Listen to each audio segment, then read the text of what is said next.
Welcome back to another video. My name is Henrik and today we're going to be looking at the Toyota Yaris. Well, not really. This is the Mazda 2 hybrid. It is basically, well, the new one is basically the Toyota Yaris, just with a couple of different changes, but we're going to look at all of those in this video.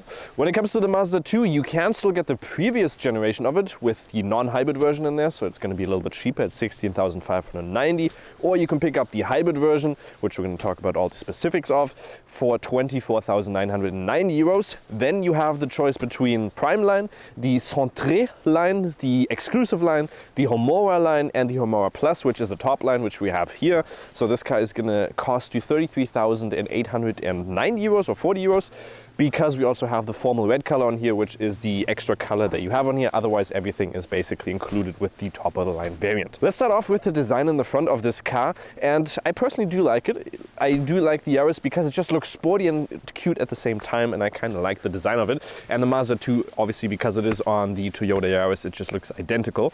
The red color really does suit this car. You get with the line here top LED lights, with all of them are going to be in LED, so there's no halogen lights on here at all. And you also get this little bit of a grille up in the front and a little bit of a more indent in here.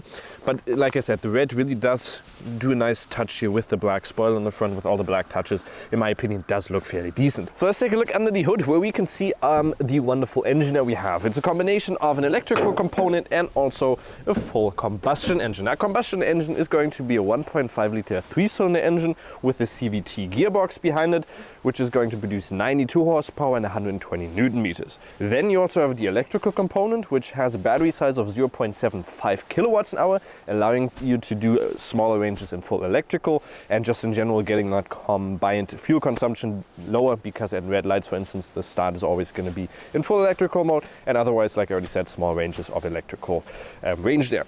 You're going to be having a power of 92 horsepower with this. Combined, the setup is going to produce 116 horsepower and also 120 Newton meters, 0 to 100 in 9.7 seconds, and also top speed of 175 kilometers an hour. If you want the, well, a little bit more powerful one, then Toyota has kept that engine for themselves, because this same setup for them can produce up to 130 horsepower. So if you want that, the Toyota Yaris. One quick side fact, the Yaris is going to cost you 1,000 or roughly 1,000 euros more in Germany than the Mazda 2. When it comes to the dimensions of the car, it is a fairly compact car. 3 meters and 94 in length, 2 meters and 56 of wheelbase, 2 meters and 2 centimeters with the side mirrors extended, 1 meter and 74.5 with the side mirrors not being extended, and also high, a 1 meter and 50. When it comes to the turning circle of the car, depends on the rims you can get. So with the 15-inch rims, those are the smallest ones you can get with the center and the Prime line, that is going to be a turning circle of 10.4 meters. If you then get the 16-inch rims, which you get with the exclusive line, that's going to be 11 meters, and then 11.4 with the 17-inch rims that we have on here. Even on winter tires, they still look fairly nice in my opinion. Is an extra you got to pick up though if you want to get the winter tire set in those rims. 11.4 meters. You get those with the Homura or the Homura Plus. Otherwise, I think that looks really nice again with the red color. The red color, really, I do like them on here. Automatically foldable side mirrors with higher versions, and also a full painted through body here. Also, when you open the door, for instance, let's listen to that sound. For the price segment, okay. Up on the top, you also get a panoramic window. You get that with the Homura Plus, as well as some other features. On the rear, we also get our fuel tank, which we actually have to open if you want to come closer here. It took us a little bit to find it, but typical for these kind of cars. Down here on the side, you gotta pull this lever and then it is opened. That is going to be a fuel tank capacity of 36 liters with a combined fuel consumption claimed 3.8 liters up to 4.2. I did see a little bit of calculation on the internet. If you opt for the extra price of getting the hybrid, you're going to be looking at around 130,000 up to 140,000 kilometers until you really saved the money in fuel that you spent on getting the hybrid. So a fairly big upgrade if you want to get that. And last year, 8,000 of these Mazda 2s were sold. 6,000 of those were the older generations one with the non-hybrid system. So I think that shows you a little bit of what's going on with the setup. And in the rear, again, a fairly decent design in my opinion. We got a fairly big rear window here with a little bit of a black roof spoiler, which you also get with higher variants, and this black touch down here. When it comes to the capacity that you can tow, up to 450 kilograms. However, you're going to have to pay 850 euros extra to get a mountable rear towing hook. One quick side fact, if you want to get a Toyota Yaris, it's only going to cost you $560 for that extra. Probably because Toyota is going to maybe get a little bit of money from Mazda every time they sell one of those. In here we have a split of a 60/40 if you want to flip over the rear seats, and also 285 or 296, I think somewhere right around there, up to 935 liters if you want to flip over the seats, those 935 liters. Very small, you don't get a light in here or anything like that, but for a city car, completely doable. So the seat in front of me is adjusted to me now. You can see I still got a little bit of leg room. Knee room is actually fairly decent because you can't push it in there quite far. Foot room is plenty of enough. Seat in front of me is high enough so I can actually go below it quite good. I'm 1.80 m tall or 5'11" for all you Freedom Unit guys. If you're maybe like 185, 6'1", you're not going to have much headroom in here. We do have the panoramic window in here, so it is going to be a little bit more open and just feels more spacious in the inside. Really love that. You only get that with the Homura Plus variant. It's a very complicated name. The seats in here are also going to be a little bit different because starting with the Homura variant, you get this fabric and also this fake leather in here, so a fairly comfortable one. You do not get a center armrest. You do, however, get pockets on the passenger seat here, but not on the driver's seat in front of us. So I don't know why that is. No USB-Cs or anything like that. No climate control. Nothing you really expect for this price segment. You do get a cup holder on the side in the door, and also, well, basically a window. You can put that down and up.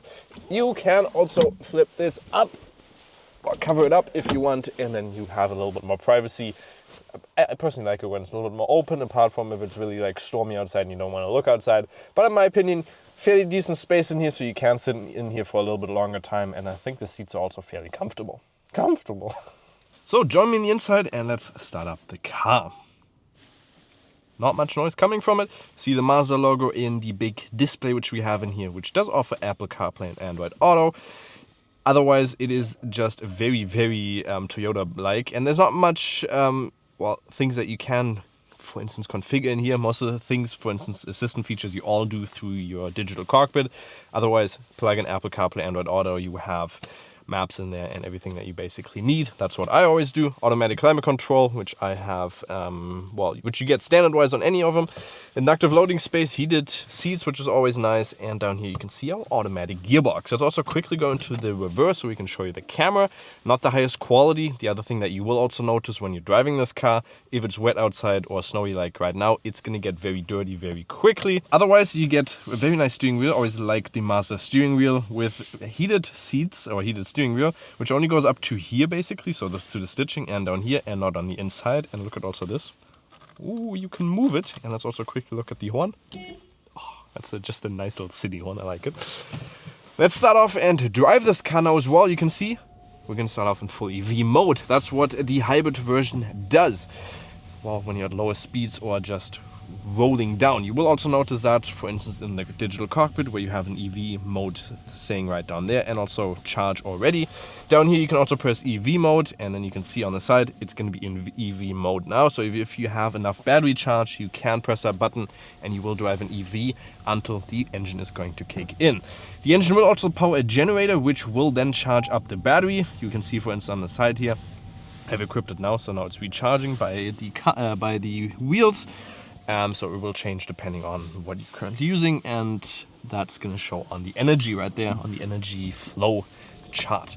You cannot really change much when it comes to the digital cockpit. Yeah, you can go through the different modes here and set them up the way you want it. For instance, the assistant features, the new EU law assistance RSA, you can turn that off by just simply pressing on it and then turning that off, but that will also turn everything off. So you're going to have no view of what the current speed limit is if you forgot about it, and adaptive cruise controls are also not going to show you what speed limit you're currently at, so I'm going to keep it on. You will notice, however, sometimes it does not really detect the speed correctly and then give you that stupid warning. Otherwise, you can also press the OK button and hold it down, and then you can go through the different elements here, so you can change a couple of things in there, like your driving assistance, or you can also go to the left and then change, for instance, some things in here. While we're at it, let's talk about the consumption. When when I reset it, 123 kilometers. Most of those were in city, well, probably like 90% of those were city driving, and we had an average consumption. Okay, wait, let me press it again, go up and then go up. We had an average consumption of now 5.7 liters. I had it down to around 5.4. The person that delivered to it drove around 200 kilometers on the Autobahn at I think around 120 kilometers. Don't judge me on that correctly, or exactly. But that was a speed of 120 on average on the Autobahn with a consumption of 5.4, so also fairly good on there. The car can go up to 175 kilometers an hour. Wouldn't really recommend it because the car only weighs in at around 1,180 with a driver, 1,105 without a driver.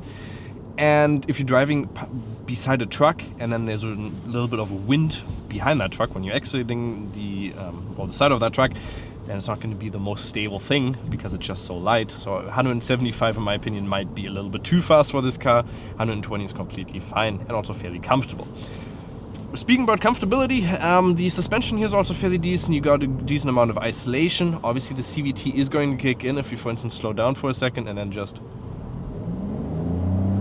That's the typical CVT of just a constant speed or constant RPM, because the CVT is a gearless gearbox, but it's going to have that constant roar of a typical CVT, which I'm not the biggest fan of, but I think they've done a nice job in here with the hybrid, especially because the hybrid is going to eliminate a lot of that roaring, especially when you're driving in city. For right now, very comfortable, and you don't hear much because the CVT is not active and it's just using the full hybrid system. Otherwise, turning circle, I personally would recommend getting the smaller inch rims because first of all, a little bit more comfort, and second of all, you're going to get a turning circle down to 10.4 meters. That's just a little bit more comfortable, especially when you're driving in the city, because 11.6 for this car is, you will notice the difference, is fairly high.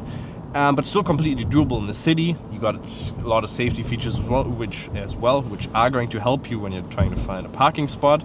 But otherwise, 15 inches, in my opinion, might be more comfortable, will give you a little bit more agility in the city, but they will not be as nice looking as the ones we have on the outside right now. When it comes to surrounding view, decent amount of surrounding view. Window in the back is also big enough for you to see out of, and just in general, fairly comfortable. And especially the dimension of the car, just a perfect car for the city. Otherwise, you get a heads-up display with the highest variant. You get the big panoramic window, which we already showed you when we were sitting in the back. And otherwise, you get quite a lot of safety features as well. You get adaptive cruise control, you get blind spot assistance, you get lane centralization, you also get collision warner, stuff like that. So just a lot of things in general. And I've driven this car now for the past week in the city, and for the city, it is very, very great to drive. You also have the B mode down here. So if you want to change to that, it's going to add a little bit more recuperation, increase the strength of it, and just give you a little bit more eco-friendly, a little bit more range on the eco side when it comes to the driving EV.